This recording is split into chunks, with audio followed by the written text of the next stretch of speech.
The letter fluttered in Vivian Vaughan's trembling hands as the stagecoach rumbled toward Stockton, California in the spring of 1872. This wasn't what she had envisioned when she'd fled Philadelphia 3 weeks ago. The man waiting for her was a stranger, and the telegram she'd received at the last stop had turned her world upside down. Her intended husband had died in a cattle stampede just days before.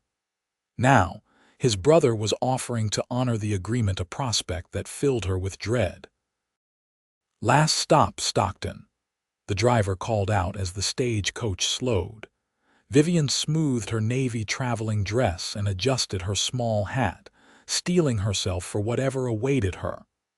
The 3-week journey had left her exhausted, and now she had no idea what would become of her. At 22, she was too proud to return east as a failure, but too wary to blindly accept this new arrangement. The stagecoach lurched to a halt, dust billowing around it. Vivian waited until the other passengers had disembarked before gathering her courage and stepping down into the bustling street. Stockton was larger than she'd expected, a proper city with brick buildings, boardwalks, and the unmistakable energy of a place where fortunes were made and lost daily. "Miss Vaughan," a tall man approached, his face partially shadowed by a wide-brimmed hat. He removed it as he drew nearer, revealing features that were handsome if somewhat weathered by sun and wind. His eyes were a startling blue against his tanned skin, and his light brown hair was neatly trimmed, though longer than the fashion back east. "Yes," she answered cautiously. "Lucas Donovan," he said, extending his hand. I was Emmett's brother. I'm deeply sorry about what happened." Vivian hesitated before taking his offered hand. "Thank you for meeting me, Mr. Donovan, though I admit I'm at something of a loss regarding my situation." Lucas nodded, seeming uncomfortable. "I understand. I've arranged a room for you at the hotel. You must be tired after your journey. We can talk properly tomorrow." "That's very thoughtful, but I'd prefer clarity now," Vivian replied firmly. "Your telegram was rather abrupt." Lucas sighed, gesturing toward her trunks as a young boy hurried to collect them. "Let's at least get your belongings to the hotel. Then we can talk privately." Vivian nodded, following Lucas through the busy street. She observed him carefully, the way he moved with quiet confidence, how he tipped his hat respectfully to passing ladies, the polite but reserved nods he gave to men who clearly knew him. This wasn't the rough, uncouth cowboy she'd been half expecting. The hotel was modest but clean, with a small lobby furnished with worn but respectable furniture. Once her trunks had been delivered to her room, Lucas suggested they speak in the small parlor off the main lobby. "I apologize for the circumstances of your arrival," he began once they were seated. "Emmett was looking forward to meeting you. He spoke highly of your correspondence." "I was sorry to hear of his passing," Vivian said quietly. "Though we never met, he seemed a decent man in his letters." Lucas nodded, his expression solemn. "He was the best of us, truth be told." He paused, seeming to gather his thoughts. "Miss Vaughan, I want to be direct. In his final moments, Emmett asked me to look after you to honor the agreement he made, but I understand if that's not what you want." "Are you proposing marriage, Mr. Donovan?" Vivian asked bluntly. His eyes widened slightly before he gave a small, rueful smile. "I suppose I am, though not very well. The ranch needs a woman's touch, and I made a promise to my brother." "I appreciate your honesty," Vivian said coolly, "but I won't marry a man out of obligation, especially one I've just met. I came west for a fresh start, not to be a burden passed from one brother to another." Lucas leaned forward, his expression earnest. "You misunderstand. It's not obligation alone. Emmett chose you for good reasons, I'm sure. I'm just asking for a chance." "A chance at what, precisely?" "A chance to earn your trust," Lucas said quietly. "Stay in Stockton for a while, get to know the place, the people. Get to know me. If you decide it's not what you want, I'll buy you a ticket back east or anywhere else you wish to go." Vivian considered his offer. She had nowhere else to go and her funds were limited. Moreover, something about Lucas Donovan intrigued her, despite her wariness. "Very well, Mr. Donovan. I accept your proposal not of marriage but of time. I'll stay in Stockton for 1 month. After that, I'll make my decision." Relief crossed his features. "That's fair, more than fair." He stood, placing his hat back on his head. "I'll call for you tomorrow morning. Perhaps you'd like to see the town." "I would, thank you." At the door, Lucas paused. "Miss Vaughan, I know this isn't what you expected, but I hope you'll find Stockton to your liking. It's been good to us Donovans." After he left, Vivian sat for a long moment, gathering her thoughts. She hadn't expected such consideration from her deceased fiancé's brother. She'd prepared herself for either pressure to marry immediately or complete abandonment. Instead, she found herself with an unexpected offer time and freedom to decide her own fate. That night, as she unpacked her belongings in the small but comfortable hotel room, Vivian tried to imagine what her life might be like as Mrs. Lucas Donovan. The thought was both frightening and oddly compelling. She'd come west seeking adventure and a new beginning. Perhaps this was simply the form it had taken. Morning came with bright sunshine streaming through the thin curtains. Vivian dressed carefully in a forest green day dress, one of her finest, and arranged her dark hair in a simple but elegant style. At precisely 9 o'clock, there was a knock at her door. Lucas stood in the hallway, hat in hand, looking somewhat more polished than the previous day. "Good morning, Miss Vaughan. I hope you slept well." "Quite well, thank you," she replied, though in truth she had tossed and turned much of the night. "I thought we might start with breakfast at the hotel, then I could show you around Stockton. There's quite a bit to see, despite what you might expect of a western town." The dining room was nearly empty at this hour, and they were seated immediately. Vivian noticed several curious glances from the few other patrons and the staff. Clearly, Lucas Donovan was well known, and her presence beside him was cause for speculation. "I imagine we're causing quite the stir," she commented as she unfolded her napkin. Lucas smiled ruefully. "Small towns run on gossip. By noon, there will be a dozen different stories about who you are and why you're here." "And what is the truth we should be telling?" Vivian asked pointedly. "That you came to marry my brother, and in the wake of his passing, you're taking some time to consider your options," Lucas replied evenly. Nothing more, nothing less. Vivian appreciated his straightforwardness.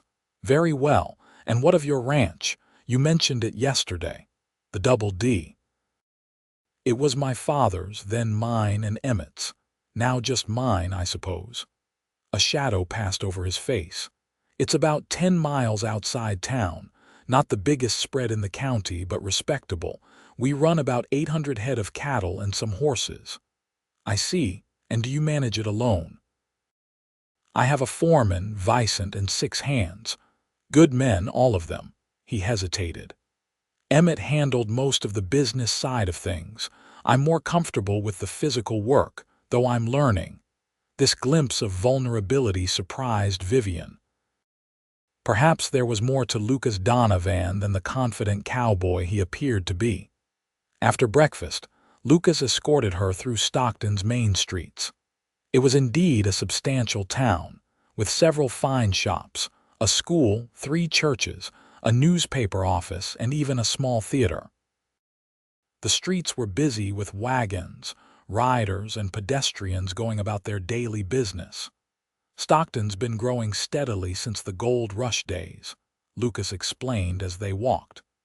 "The river makes it a natural shipping point, and now with the railroads expanding, it's becoming quite important." "It's more developed than I expected," Vivian admitted. "I had visions of a dusty frontier outpost." Lucas laughed. Those exist too, but Stockton's been established for some time now. California's changing fast. He gestured toward a small but elegant building ahead. That's the library. Emmett mentioned in one of his letters that you enjoy reading. Vivian looked at him in surprise. He shared my letters with you. Not exactly, Lucas said, looking somewhat uncomfortable. He would mention things now and then, proud that his bride-to-be was so well-read and thoughtful. I see.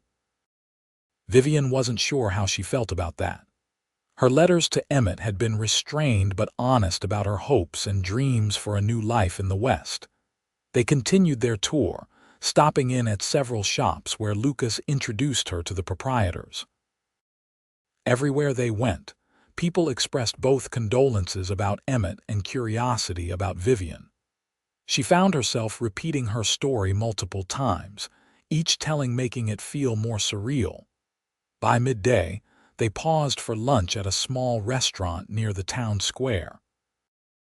As they waited for their food, Vivian studied Lucas across the table.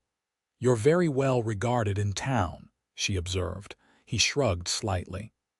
"The Donovans have been here since '49. My father helped establish some of the first businesses. People have long memories for such things." "And what do they remember about you specifically?" Vivian pressed, curious about the man she was considering as a potential husband. Lucas met her gaze directly. "That I'm honest in my dealings, that I stand by my word, that I've been known to have a temper when pushed, but that I'm fair." He paused. "Some might say I'm too serious, too focused on work. Emmett was always the more sociable one. Is that why he was the one to write for a bride?" The question slipped out before Vivian could consider its bluntness. To her surprise, Lucas didn't seem offended. "Partly. Emmett believed in taking chances. I'm more cautious by nature. And yet here you are, offering to marry a woman you've just met."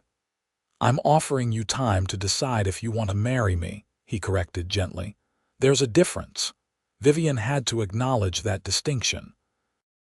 "Fair enough, Mr. Donovan. Lucas, please. If we're to get to know one another, we might as well use our given names." "Very well, Lucas, and you may call me Vivian." Their food arrived, momentarily pausing the conversation. As they ate, Vivian found herself warming to Lucas despite her determination to remain detached. There was something solid about him, a steadiness that she found appealing after the upheaval of recent weeks. "Tomorrow," Lucas said as they finished their meal, "I thought you might like to see the ranch. It would give you a better sense of what life might be like if you decide to stay." The prospect both excited and frightened Vivian. Seeing the ranch would make this all more real, more concrete. "I would like that," she said finally, "though I want to be clear that I'm not making any promises." "I understand," Lucas replied. "No promises, just possibilities."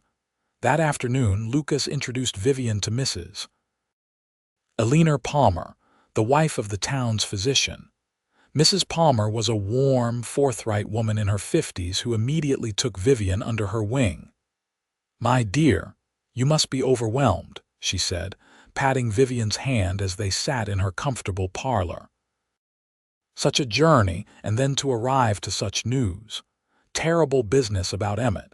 He was a fine young man." "Thank you," Vivian said, finding herself genuinely appreciative of the woman's sympathy.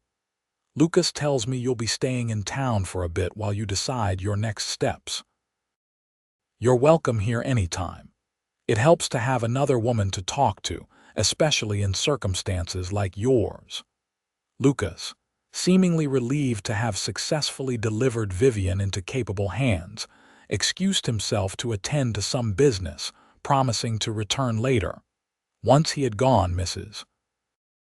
Palmer studied Vivian with kind but shrewd eyes. "Now, my dear, tell me truly, how are you feeling about all this?" The simple question, asked with such genuine concern, broke through Vivian's carefully maintained composure. To her horror, she felt tears welling up. "I don't know," she admitted. I left everything behind for a man I never met, only to find him gone and his brother offering to take his place. It's like something from a dime novel, not real life." Mrs. Palmer nodded sympathetically. "Life out here often feels that way. We women especially face challenges that would seem extraordinary back east." She poured tea for them both.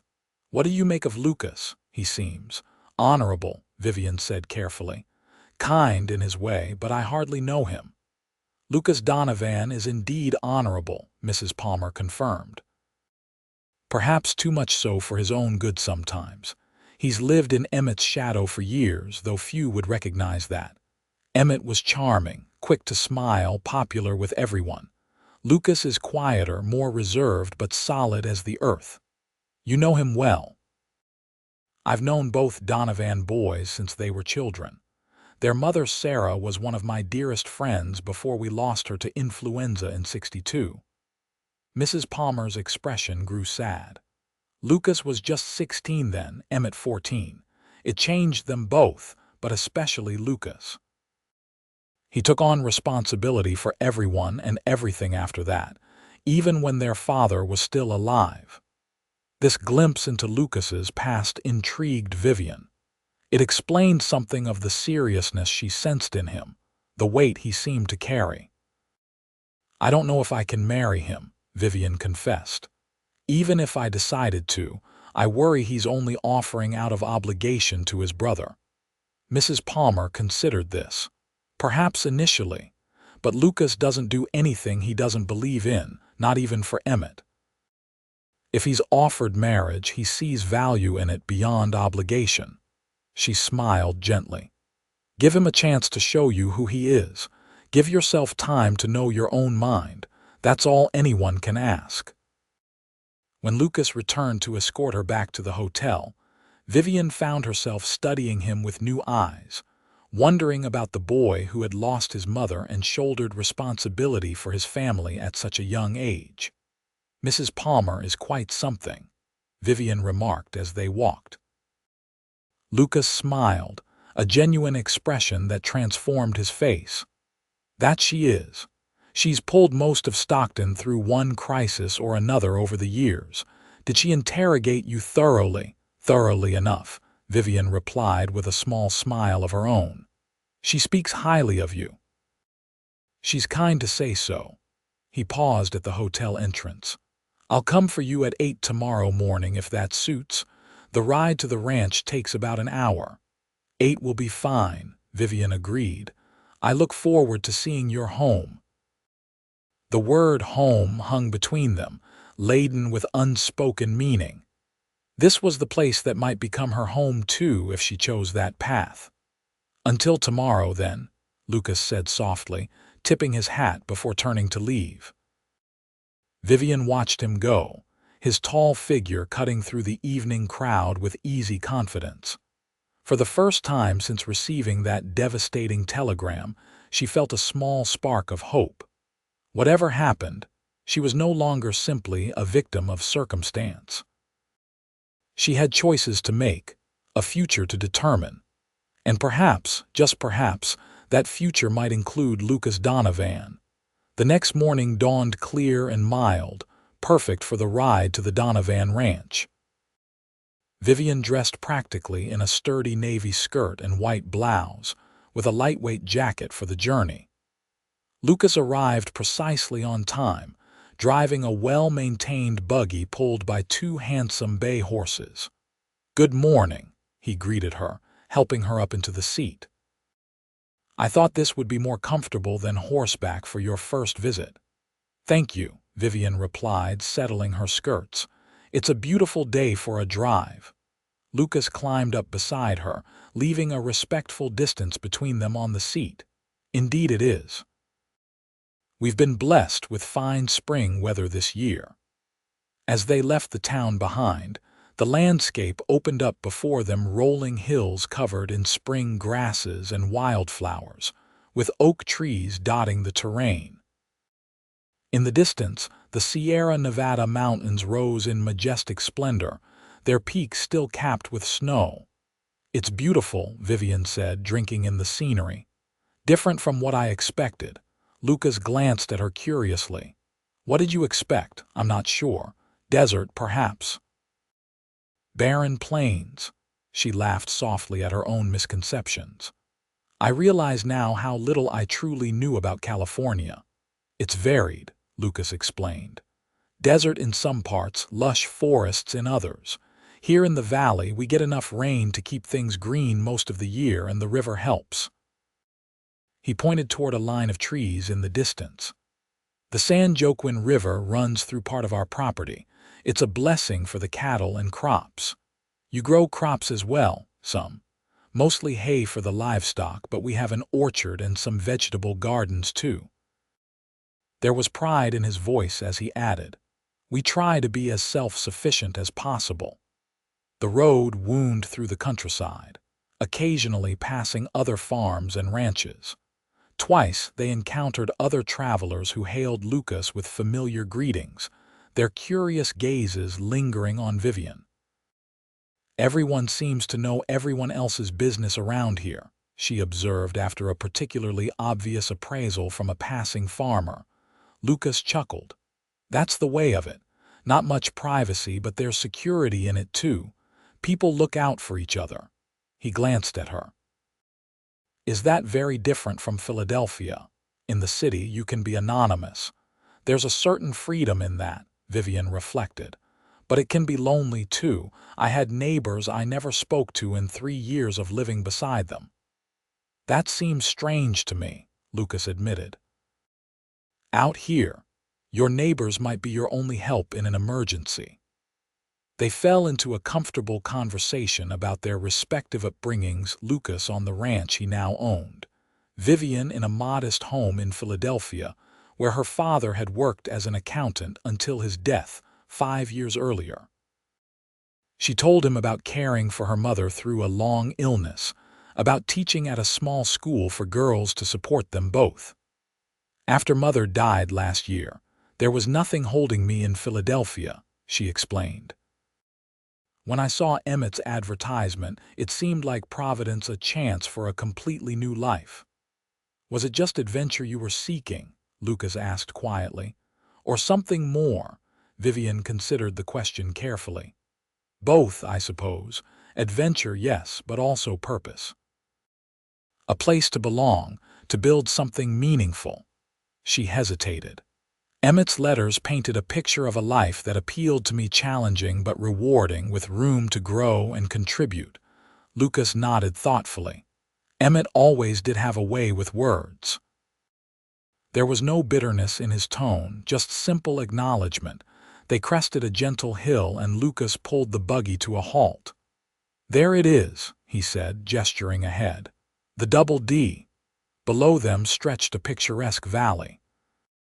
A substantial 2-story house stood near its center, surrounded by several outbuildings, corrals, and a large barn. Beyond, fenced pastures extended in multiple directions, dotted with cattle. A creek wound through the property, lined with trees that provided shade and windbreak. Everything about the place spoke of careful planning and diligent maintenance. It's lovely, Vivian said sincerely. Truly lovely. Lucas's expression softened with obvious affection for his home.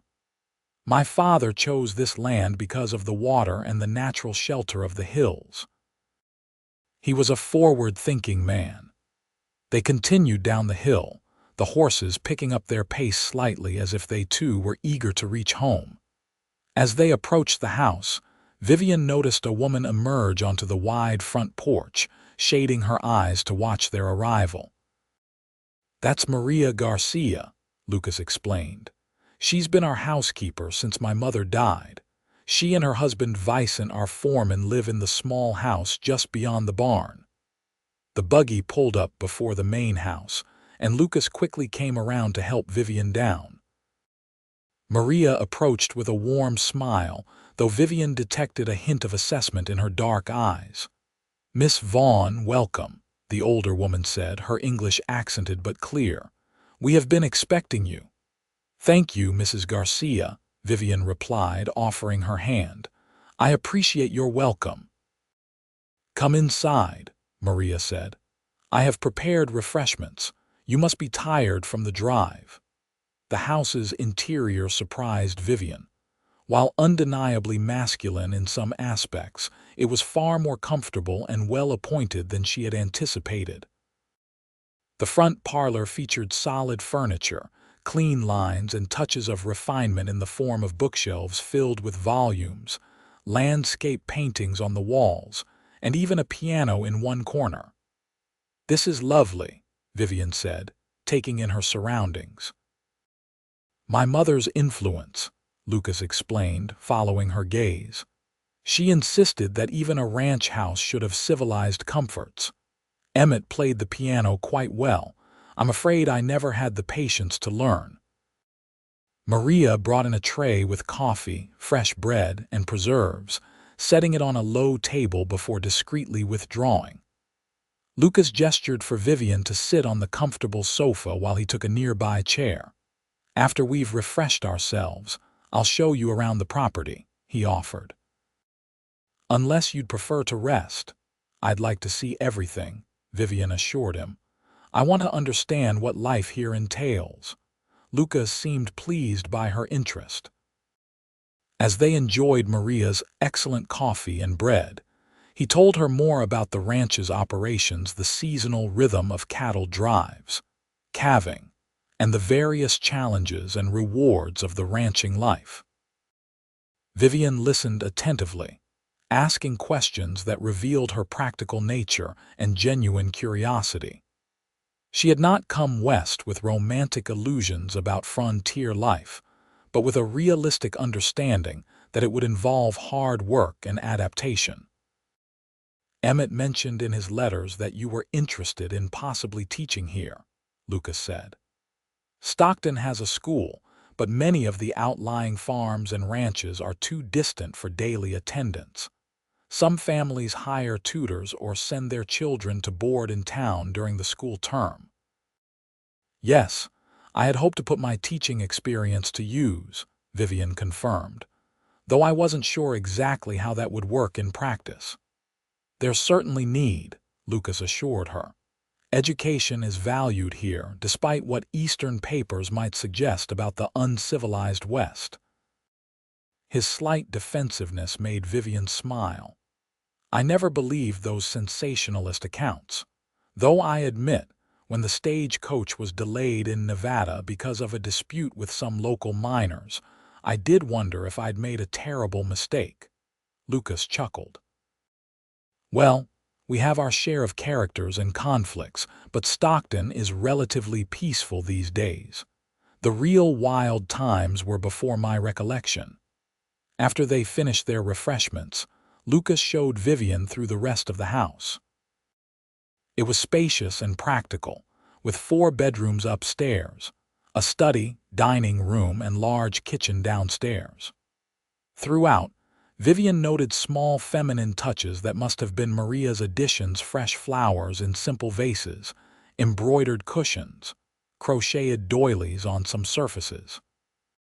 "It's a good house," Lucas said as they returned downstairs. "Solid. My father built it to last." "It feels like a home," Vivian observed, "not just a house." Something in Lucas's expression changed, a softening around his eyes. "I'm glad you think so." Outside, he introduced her to Vicente Garcia, a dignified man in his 60s who greeted her with courteous respect. "Miss Vaughan, welcome to the Double D. We are very sorry about Mr. Emmett."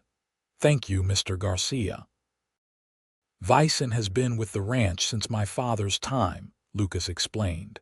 "He knows this land better than anyone." "The land, perhaps," Vicente said with a small smile. "But the cattle, they know Mr. Lucas best. They follow him like he is their mother." Lucas looked embarrassed by the praise. "Vicente exaggerates. But if you'd like to see the operation, we could ride out a bit. I have a gentle mare that would suit you." Vivian hesitated. "I should admit that my riding experience is limited, very limited, in fact." "No matter," Lucas assured her. "We can take it slow, and I'll stay right beside you."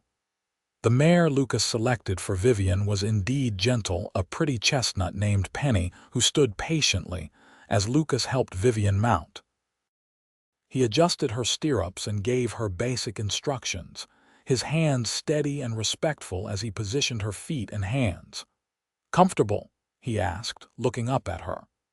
"As much as I can be," Vivian replied, feeling simultaneously nervous and exhilarated.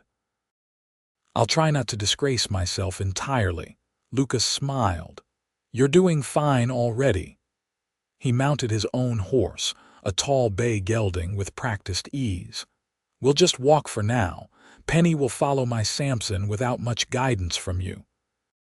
True to his word, Penny placidly followed Lucas's horse as they rode at a gentle pace through the ranch. He showed her the corrals where young horses were being trained, the barn with its neat organization, and finally out to the nearest pastures where cattle grazed. "Most of our stock is Hereford crossed with Longhorn," he explained. "They handle the heat well and produce good beef." Vivian found herself genuinely interested in the operation, impressed by the obvious care and thought that went into every aspect of the ranch. Lucas spoke knowledgeably but without condescension, explaining things in terms she could understand. They rode to a slight rise overlooking much of the property, stopping to rest the horses. Below them, ranch hands were moving a small herd from one pasture to another, working with a choreographed precision that spoke of long practice. "They make it look easy," Vivian observed. "It isn't," Lucas said with a smile. "But when everyone knows their job and works together, it flows like it's the most natural thing in the world." He looked out over his land, expression contemplative. "That's what I love about ranching. When it works right, it feels like being part of something larger than yourself." Vivian studied him, struck by the passion in his voice. "You truly love this life, don't you?" "I do," he said simply. "It's in my blood, I suppose. My father used to say that a rancher doesn't own the land so much as become part of it." He glanced at her. "I know it's not for everyone. It's hard work and the rewards aren't always obvious." "All worthwhile things require effort," Vivian replied. "I'm not afraid of hard work, Mr. Donovan. I'm only afraid of making the wrong choice." Lucas nodded, understanding in his eyes. "That's wise. And please remember it's Lucas." They returned to the house in time for the midday meal, which Maria had prepared with obvious care. The food was simple but delicious: roast chicken, fresh vegetables from the garden, and homemade bread with sweet butter. Vicent joined them, and Vivian observed the easy relationship between the older man and Lucas, built on evident mutual respect. After the meal, Lucas suggested they sit on the porch for a while before heading back to town. The afternoon was pleasant, with a light breeze rustling the nearby trees and distant sounds of ranch work, creating a peaceful backdrop. "May I ask you something personal?" Vivian ventured after a comfortable silence. "Of course. Why haven't you married before now?" The question had been on her mind since their first meeting. Lucas was handsome, established, clearly respected in the community. It seemed odd that at what she guessed was around 30 years of age, he remained unmarried. Lucas looked momentarily surprised, then thoughtful. "Fair question. The simple answer is that the right opportunity never presented itself." He paused. "The more honest answer is that after my mother died and then my father in '67, I was focused on keeping the ranch going, on making sure Emmett had opportunities. There wasn't much time for courting. And now—" He met her gaze directly. "Now I realize that I've built something worth sharing, but I have no one to share it with. Emmett's death." He swallowed hard. "It made me see how quickly life can change, how important it is to not put off the things that truly matter." The sincerity in his voice touched Vivian. This wasn't a man making empty promises or grand gestures. This was someone who had thought deeply about what he wanted and needed. "I appreciate your honesty," she said quietly. "I'll always be honest with you, Vivian," Lucas promised. "Even when the truth isn't pretty or convenient. That's all I can offer, that, and my best efforts to make a good life here." On the ride back to Stockton, Vivian found herself unusually quiet, processing everything she had seen and learned. Lucas respected her silence, seemingly content to let her think. As they approached town, the sun beginning to lower in the western sky, Vivian finally spoke. "Thank you for today. It was illuminating." "I'm glad," Lucas replied. "Did it help at all with your decision?" "It did," Vivian said thoughtfully. "Though perhaps not in the way you might expect. I need to consider everything carefully." Lucas nodded, his expression unreadable. "Of course. Take all the time you need." At the hotel, he helped her down from the buggy with the same careful courtesy he had shown throughout the day. "Would you like to join me for dinner tomorrow evening?" he asked. "The International Hotel has the best dining room in town."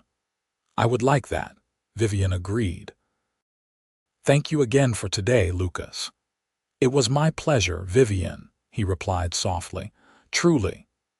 As she watched him drive away, Vivian realized with some surprise that she was genuinely looking forward to seeing him again. The ranch had impressed her, but it was Lucas himself, his quiet strength, his evident integrity, his unpretentious intelligence that had begun to intrigue her on a deeper level. The following day, Vivian explored Stockton on her own, wanting to get a feel for the town without Lucas's guiding presence. She visited the library, where the librarian, Miss Abigail Foster, welcomed her warmly and showed her their modest but respectable collection. She browsed the shops along Main Street, noting prices and the quality of goods available. She stopped for lunch at a small cafe, where she overheard local gossip and observed the interactions of Stockton's citizens. Everywhere she went, people were friendly but curious. It was clear that news of her arrival and her connection to the Donovan brothers had spread throughout the community. Some inquiries were direct, others more circumspect, but all reflected a genuine interest in her story and intentions. By mid-afternoon, Vivian found herself at the town's small church, a simple white building with a modest steeple. The door stood open, and on impulse, she stepped inside. The interior was cool and quiet, with sunlight filtering through plain glass windows to create patterns on the wooden pews. "Hello," a gentle voice interrupted her contemplation. A middle-aged man in clerical attire approached with a kind smile. "Welcome to our church. I'm Reverend Thomas Wilson." "Vivian Vaughan," she replied, offering her hand. "I hope I'm not intruding." "Not at all. The church is open to all seekers." His expression turned sympathetic. "You must be the young lady who came to marry Emmett Donovan. Mrs. Palmer mentioned you to me. My deepest condolences." "Thank you, Reverend Wilson." Vivian hesitated, then asked, "Did you know Emmett well?" "I did. Both Donovan brothers, in fact. They're pillars of our community, though in different ways." He gestured toward a pew, inviting her to sit. Emmett was active in town affairs, always ready with a joke or a helping hand. Lucas is quieter but just as dependable. When the river flooded 2 years ago, Lucas worked day and night helping families salvage what they could. "Everyone speaks well of them both," Vivian observed. "With good reason," the Reverend confirmed. "They're good men. Different as night and day in some respects, but both cut from the same honorable cloth." He studied her with gentle curiosity. "May I ask what your plans are now, Miss Vaughan?" "I'm considering my options," Vivian said carefully. "Lucas has been very kind, but I'm not rushing into any decisions." Reverend Wilson nodded approvingly. "Wise. Marriage is a sacred commitment not to be entered lightly," he smiled. "Though I will say, if you're considering Lucas Donovan, you could search far and wide without finding a more decent man." So I'm beginning to understand, Vivian said softly. That evening, Lucas arrived at the hotel precisely on time, dressed in what was clearly his best suit. It fit him well, emphasizing his broad shoulders and tall frame, though he seemed slightly uncomfortable in the formal attire. "You look lovely," he said as Vivian descended the stairs in her best evening dress, a deep burgundy silk that she had carefully preserved during the journey west. "Thank you," she replied, genuinely pleased by the admiration in his eyes. "You look very handsome yourself."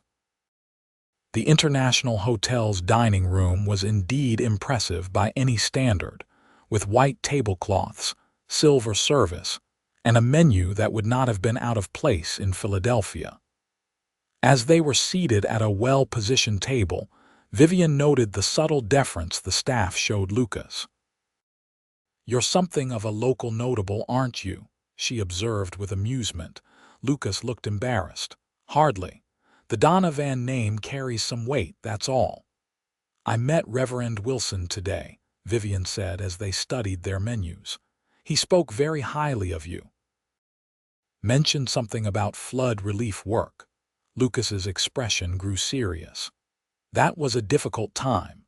The San Joaquin rose higher than anyone had seen in decades. Several farms downriver were completely inundated. We were fortunate our land is higher, but many weren't so lucky. "He said you worked tirelessly to help." "No more than others," Lucas replied, clearly uncomfortable with the praise. "That's what neighbors do out here." Vivian smiled, finding his modesty charming. "You're not very good at accepting compliments, are you?" "Not particularly," he admitted with a rueful smile. "Emmett always said I'd rather be shot than praised."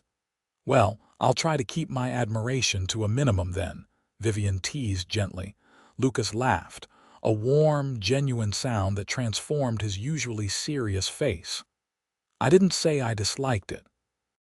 Just that I don't know what to do with it."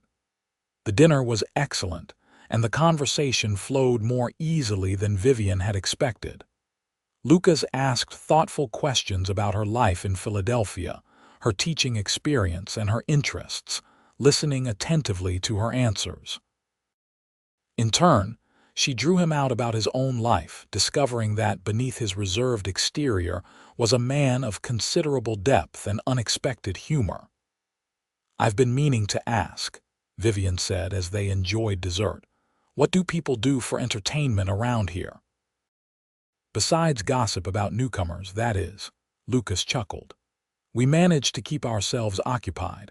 There are dances at the Grange Hall monthly, church socials, occasional traveling shows at the theater, horse races in summer, ice skating on the pond in winter when it's cold enough."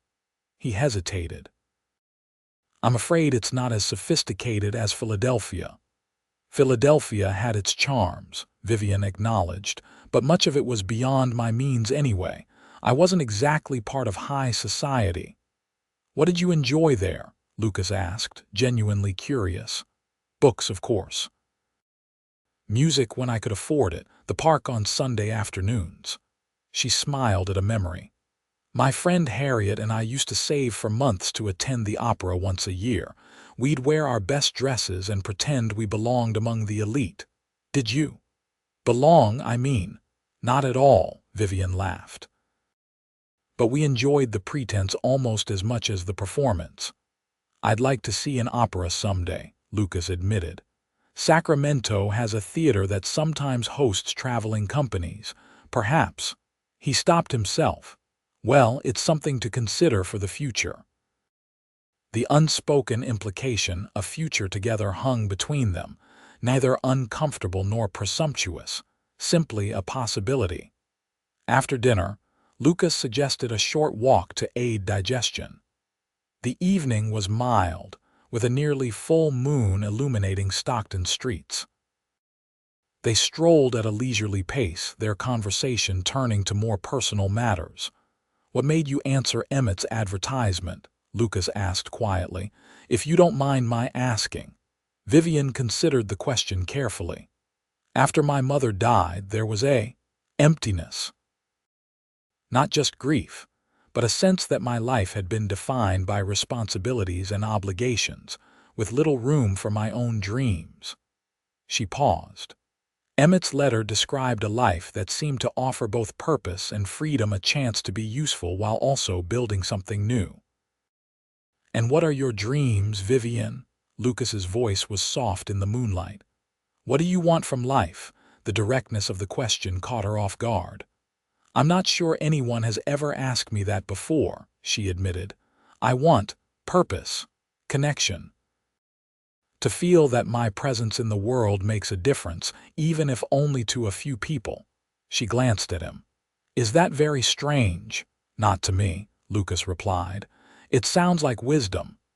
They had reached the hotel and Lucas walked her to the entrance.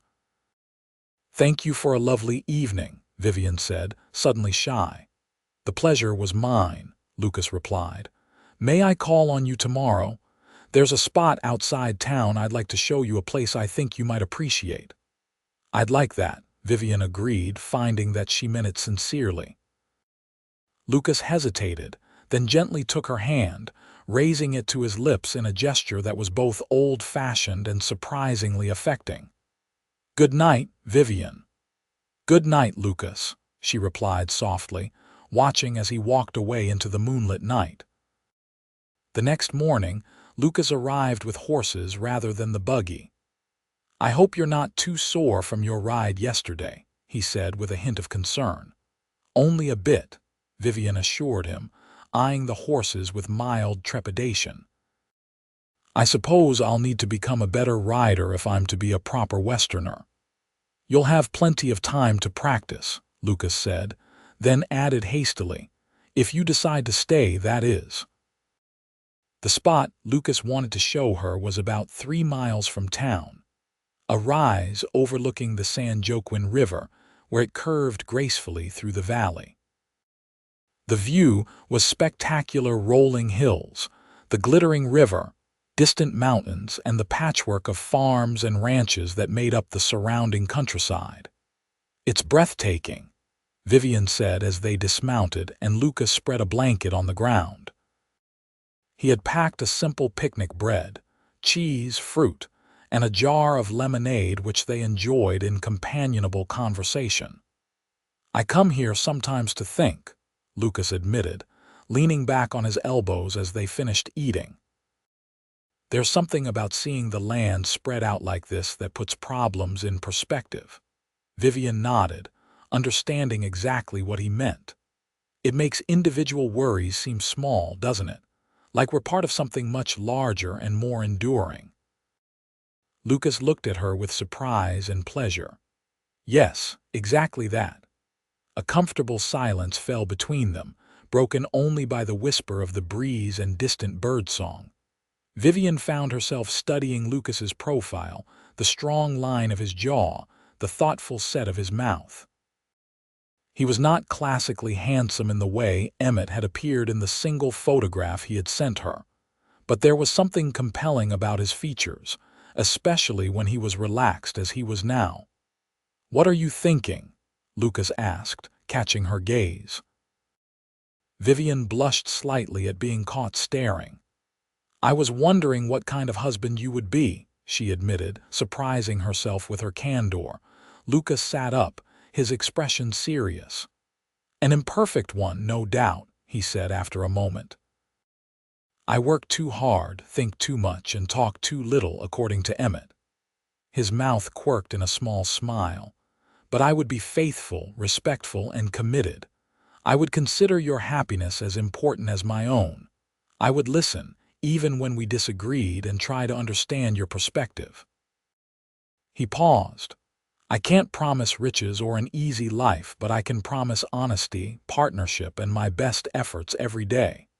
The simple sincerity of his words moved Vivian deeply. "Those are the things that matter," she said softly. Lucas reached out hesitantly, taking her hand in his. "Vivian, I know this isn't what you expected when you came west. I know I'm not Emmett, and that you had formed certain expectations based on your correspondence with him. But I I hope you might consider the possibility that this unexpected turn could lead to something good. Something right." Vivian looked down at their joined hands, her heart beating rapidly. "I am considering it, Lucas, very seriously." His smile was like sunrise breaking over the hills, warm, illuminating, full of promise. "That's all I can ask for now." On the ride back to town, Vivian found herself thinking about the future with growing clarity. She had come west seeking a new beginning, and while the form that beginning might take had changed unexpectedly, the essential promise remained. Lucas Donovan offered stability, respect, and the possibility of genuine partnership. More than that, she found herself increasingly drawn to him as a man, his quiet strength, his understated kindness, his evident integrity. The next 2 weeks passed in a pattern of increasing familiarity. Lucas called on Vivian daily, sometimes taking her riding or driving, other times simply walking with her through town or sitting with her in the hotel's small garden. They attended church together on Sunday, generating considerable but largely approving interest from the congregation. Vivian continued to explore Stockton on her own, gradually forming connections with various townspeople, particularly Mrs. Palmer, Miss Foster at the library, and Maria Garcia, who invited her to learn traditional Mexican cooking one afternoon at the ranch. Through it all, Lucas was unfailingly respectful, never presuming upon their growing closeness, always careful to give Vivian space to make her own decisions. But there was no mistaking the deepening attachment between them, evident in the way his eyes sought hers across a room, in the lingering touch of his hand when he helped her into a carriage, in the increasingly personal nature of their conversations. 19 days after her arrival in Stockton, Vivian sat with Mrs. Palmer in the older woman's parlor, enjoying afternoon tea and conversation. "You seem more settled," Mrs. Palmer observed.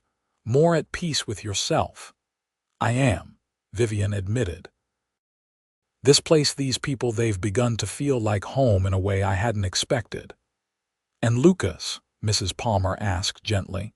"Has he begun to feel like home too?" Vivian smiled, unable to hide her feelings. "He has. It's strange, isn't it? To feel so connected to someone I've known for such a short time." "Not strange at all," Mrs. Palmer assured her. "Some connections don't require years to form. They simply are, like they were meant to be all along." She studied Vivian with maternal affection. "Have you told him how you feel?" "Not in so many words," Vivian replied. "I wanted to be certain. It seemed unfair to encourage him if I wasn't absolutely sure." "And now I'm sure," Vivian said with quiet confidence. "I want to build a life here with him." Mrs. Palmer squeezed her hand. "I'm so glad, my dear. You both deserve happiness." That evening, Lucas took Vivian to dinner at a small, intimate restaurant on the edge of town. He seemed unusually nervous, fidgeting with his napkin and starting several conversations only to let them trail off unfinished. "Is something wrong?" Vivian finally asked, concerned by his uncharacteristic behavior. "No," Lucas said quickly. "No, nothing's wrong. He took a deep breath. "I realize your month of consideration isn't quite up, and I promised I wouldn't pressure you. But I find I can't wait any longer without at least expressing my feelings." Vivian's heart began to race. "Go on," she encouraged softly. Lucas reached across the table, taking her hands in his. "Vivian, these past weeks have been the most meaningful of my life. Getting to know you, spending time with you, seeing my home and my life through your eyes, it's changed me. You've changed me." His voice grew husky with emotion. "I know our beginning was unusual, even awkward. But I've come to care for you deeply, to admire your strength, your intelligence, your kindness.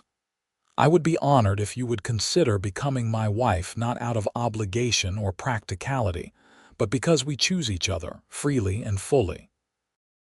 Tears welled in Vivian's eyes, not of sorrow but of profound happiness. "Oh, Lucas, yes, yes, I will marry you." The joy that transformed his face was breathtaking. "Truly, you're certain?"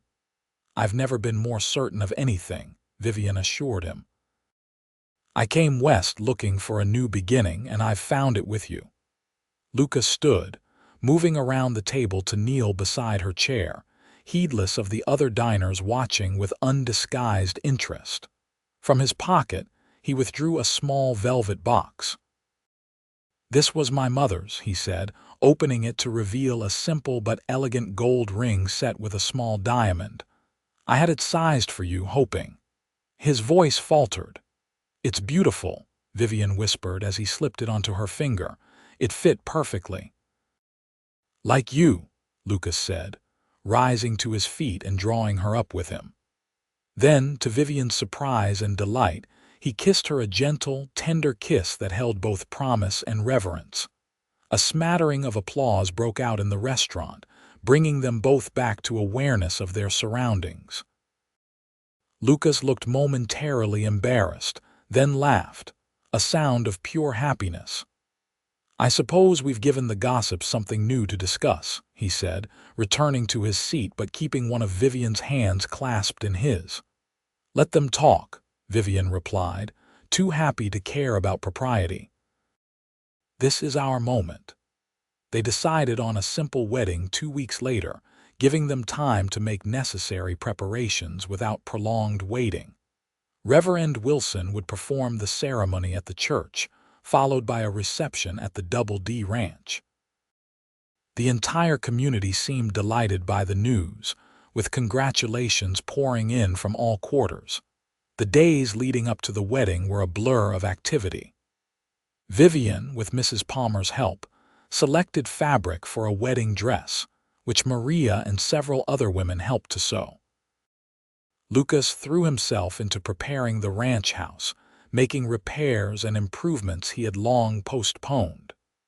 "I want it to feel like you're home from the moment you arrive," he explained when Vivian teased him about his sudden interest in domestic matters. The night before the wedding, Lucas hosted a small dinner at the ranch for their closest friends, the Palmers, Reverend Wilson, the Garcias, and a few others who had been particularly supportive. After the meal, as they sat on the porch watching the sunset paint the sky in brilliant hues, Lucas took Vivian's hand. "There's something I want to show you," he said quietly, leading her away from the others toward a small rise behind the house. At the top of the rise stood a newly planted oak sapling, its slender trunk supported by stakes. "What's this?" Vivian asked, touched by the evident significance of the gesture even before understanding it. "My father planted an oak the day he married my mother," Lucas explained. "He said an oak grows slowly but lives for generations, like a good marriage." He squeezed her hand gently. "I wanted to carry on the tradition. This tree will grow with our marriage, with our family." Tears filled Vivian's eyes at the simple beauty of the gesture. "It's perfect, Lucas." "Absolutely perfect." He drew her into his arms, holding her close as the last light faded from the sky. "Are you happy, Vivian? Truly happy?" "More than I ever imagined possible," she assured him, lifting her face for his kiss. The wedding day dawned clear and bright, as if nature itself approved of their union. Vivian dressed in her new gown of ivory silk, simple but elegant, with Mrs. Palmer helping to arrange her dark hair and affix a small crown of fresh flowers. "You look radiant," the older woman said, stepping back to admire her handiwork. "Lucas is a fortunate man." "I'm the fortunate one," Vivian replied, her heart full of gratitude for the unexpected turn her life had taken. The small church was filled to capacity, with townspeople and surrounding ranchers gathered to witness the marriage. As Vivian walked down the aisle on Dr. Palmer's arm, standing in for her deceased father, her eyes met Lucas's, and everything else faded away. He stood tall and straight at the altar, his expression a mixture of awe, tenderness, and profound joy. The ceremony was simple but deeply meaningful. When Reverend Wilson pronounced them husband and wife, Lucas kissed Vivian with restrained passion, his hands gentle on her waist. The congregation erupted in cheers and applause, celebrating not just a wedding but a story of unexpected love that had captured their collective imagination. The reception at the ranch lasted well into the evening, with food, music, dancing, and toasts to the newlyweds' happiness. As the celebration continued around them, Lucas led Vivian away for a moment of quiet. "Mrs. Donovan," he said, his voice rich with emotion. "How do you like the sound of that?" "Very much, Mr. Donovan," Vivian replied, nestling into his embrace, "though I'm still getting used to it."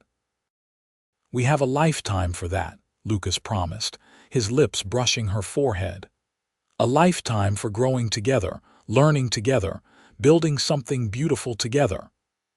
"I never expected this when I answered Emmett's advertisement," Vivian said thoughtfully. "Never imagined I'd find such happiness through such an unusual beginning." "Life rarely follows the paths we expect," Lucas replied, "but sometimes the unexpected turns lead us exactly where we need to be." He tipped her face up to his. "I will spend every day trying to deserve the trust you've placed in me, Vivian. That's my solemn promise to you. And I will cherish the life we build together," she replied softly. "That's my promise to you." 5 years later, Vivian stood on the porch of the Double D Ranch, watching as Lucas rode in from the north pasture. Their 3-year-old son Matthew perched proudly before him on the saddle.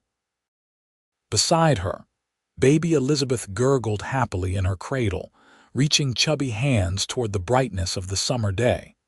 The ranch had prospered under their joint care.